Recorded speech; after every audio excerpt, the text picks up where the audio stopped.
নরসিংদীর রায়পুরায় ৪ প্রতিবন্ধী মেয়েকে নিয়ে চরম কষ্টে দিন কাটাচ্ছেন এক দম্পতি। রেল লাইনের পাশের ঝুঁকিপূর্ণ ঘরে মানবেতর জীবন তাদের। নরসিংদী প্রতিনিধি আফরোজা সুলতানা মিনার পাঠানো তথ্যচিত্রে বিস্তারিত ডেস্ক রিপোর্টে। রেল লাইনের পাশে জরাজীর্ণ টিনের ঘর। এখানেই ৪ প্রতিবন্ধী মেয়েকে নিয়ে বসবাস মোহাম্মদ গোলাপ মিয়া ও ফিরোজা বেগমের। ফেরদৌসী, সুমি, পেয়ারা ও সামিদা এই ৪ মেয়ের কেউ কথা বলতে পারে না, কেউ অস্বাভাবিক আচরণ করে। জন্ম থেকেই তারা প্রতিবন্ধী। স্বাভাবিক জীবন তাদের কাছে অধরা। পরিবারের একমাত্র উপার্জনক্ষম ব্যক্তি গোলাপ মিয়া এখন শ্বাসকষ্ট ও হৃদরোগে আক্রান্ত। একসময় রিকশা চালিয়ে মাটির কাজ করে সংসার চালালেও এখন তিনি প্রায় অচল।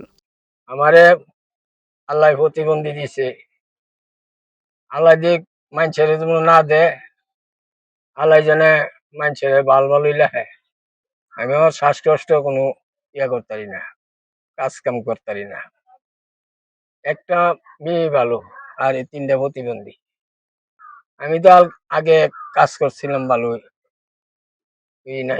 বেচতাম, করতাম, শ্বাসকষ্ট কোনো বেচতে পারি না, কোনো করতে পারি না।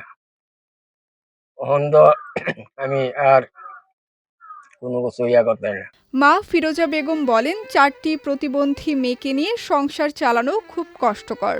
অভাব এতটাই তীব্র, একবেলা খাবার জোটালে আরেক বেলা অনিশ্চিত। মনে করেন চলাটাও করে বেদম কষ্ট আর কইবার নাই। ইডা মনে করেন বাত খুঁজে কান্দাকাটি করে পরে দেহে পরে আলমারি বেঙ্গেলা বাদ দিতাম। বাত নাই, আমি নিজে না খাই তুই মেয়েরে খাওয়াই, যেটা থাকে এটা খাওয়াই। এরপরে মেয়ে ইচ্ছার মধ্যে কান্দে ভাত দিতাম ভাত কুটি দিম। পরে মাঝে মাঝে জি দুটলে মারি, বলে নাই তুই দিন করতে। এরপরে তোরা বুঝোস না, তোরা আমি কইতে দেন, কান্দাকাটি করলে কইতে দেম।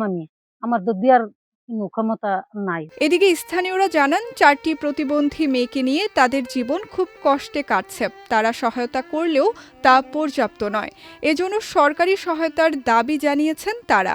আর্থিকভাবে যদি কোনো সংস্থা বা কেউ যদি আর্থিকভাবে দেখতো, তাহলে মনে হয় তাদের ফ্যামিলিটা ভালোভাবে একটু চলার মতো সুযোগ সুবিধা, একটু উপরের লেভেল থেকে একটু সাহায্য সহযোগিতা পাইতো, তাহলে তার বাল বাচ্চাটা নিয়ে ভালোভাবে একটু চলতে পারতো। অন্যদিকে আবেদন করলে যাচাই করে সরকারি সহায়তা দেয়া হবে বলে জানালেন প্রশাসনের এই কর্মকর্তা।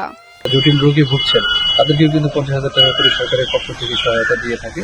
তো গোলাপ মিয়ার পরিবারে যদি এরকম কিছু প্রয়োজন থাকে, তারা যদি আমাদের কাছে আবেদন করে, আমরা যাচাই বাছাই করে তাদেরকে এই সহায়তাগুলো দিতে পারবো।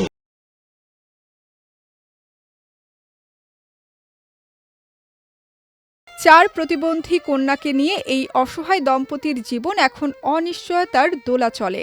এলাকাবাসীর প্রত্যাশা, সমাজ ও রাষ্ট্রের সহানুভূতি ও সহায়তা পেলে তাদের জীবনে কিছুটা স্বস্তি ফিরবে।